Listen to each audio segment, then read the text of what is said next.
AP liquor scam లో వైఎస్ఆర్సీపీ రాష్ట్ర ప్రధాన కార్యదర్శి చెవిరెడ్డి భాస్కర్ రెడ్డి పేరు చెప్పాలని, ఆయనతో పాటు తిరిగిన వారిని, సన్నిహితంగా మెలిగిన వారిని సిట్ అధికారులు చిత్రహింసలకు గురి చేస్తున్నారు. చెవిరెడ్డి వెంట తిరిగిన వారిని ఒక్కొక్కరిని పట్టుకుని చిత్రవధకు గురి చేస్తున్నారు.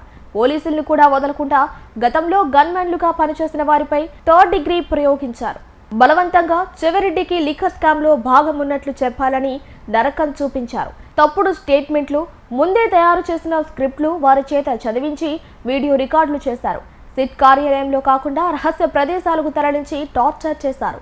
గతంలో చెవిరెడ్డికి గన్మెన్లుగా పనిచేస్తున్న వారిని లాఠీలతో కుళ్లబొడిచి గాయాల పాలు చేయడంతో వారు ఆసుపత్రిలో చేరారు.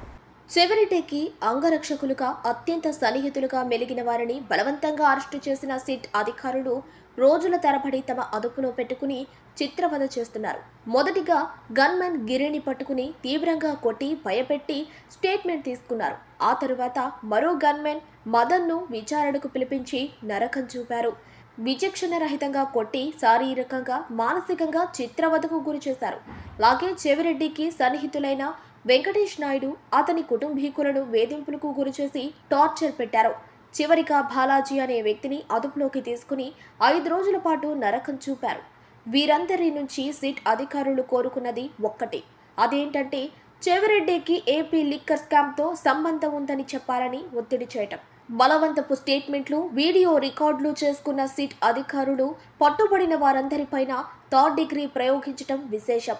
సిట్ అధికారుల దెబ్బలకు తీవ్రంగా గాయపడిన ఓ గన్మెన్ మదన్ ఆసుపత్రిలో చికిత్స పొందుతుండడమే నిలువెత్తు సాక్ష్యం. ఎవరి కళల్లో ఆనందం చుట్టానికి సిట్ అధికారులు ఇదంతా చేస్తున్నారో తెలియదు. కానీ సామాన్యులు, చిన్న చిన్న ఉద్యోగులు, వారి కుటుంబాలు మానసిక వేదనకు గురవుతున్నాయి. సిట్ అధికారుల వల్ల బాధింపబడిన వారితో పాటు ఆ కుటుంబాలు న్యాయస్థానాలను ఆశ్రయిస్తున్నారు. ఏపీ డీజీపీకి హెడ్ కానిస్టేబుల్ మదన్ స్వయంగా లేఖ రాశారు. తనను సిట్ అధికారులు తప్పుడు సాక్ష్యం చెప్పారని ఒత్తిడి చేసి చిత్రవధకు గురి చేశారని, పోలీస్ యూనిఫామ్ వేసుకుని ఉన్నవారే తనను పిడిగుద్దులతో శారీరకంగా, మానసికంగా హింసకు గురి చేశారని ఆ లేఖలో పేర్కొన్నారు. ఎప్పుడు వచ్చినా యూనిఫామ్ తీసి తమ వద్దకు రావాలని, తాను యూనిఫామ్తో వచ్చినందుకు బండ బూతులు తిట్టి కొట్టారని స్వయంగా హెడ్ కానిస్టేబుల్ మదన్ రాసిన లేఖలో డీజీపీకి వివరించారు. తాను మరోసారి సిట్ అధికారుల వద్దకు వెళ్లాల్సి వస్తే ఒంటరిగా వెళ్లనని, ఒకవేళ వెళ్లాల్సి వచ్చినా తనను కొట్టకుండా ఆదేశాలు ఇవ్వాలని ఆ లేఖలో ప్రాధేయపడ్డారు.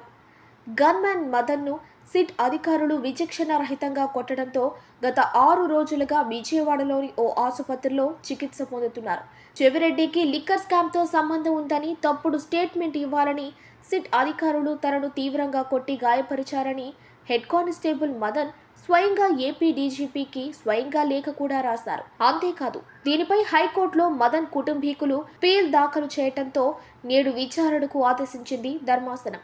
విచారణ సమయంలో సిట్ అధికారులచే గాయపడ్డ మదన్ న్యాయమూర్తి ముందు హాజరై తనను ఏ విధంగా కొట్టారు, ఏ రకంగా హింసించారు అన్న వివరాలను తెలియపరచనున్నారు.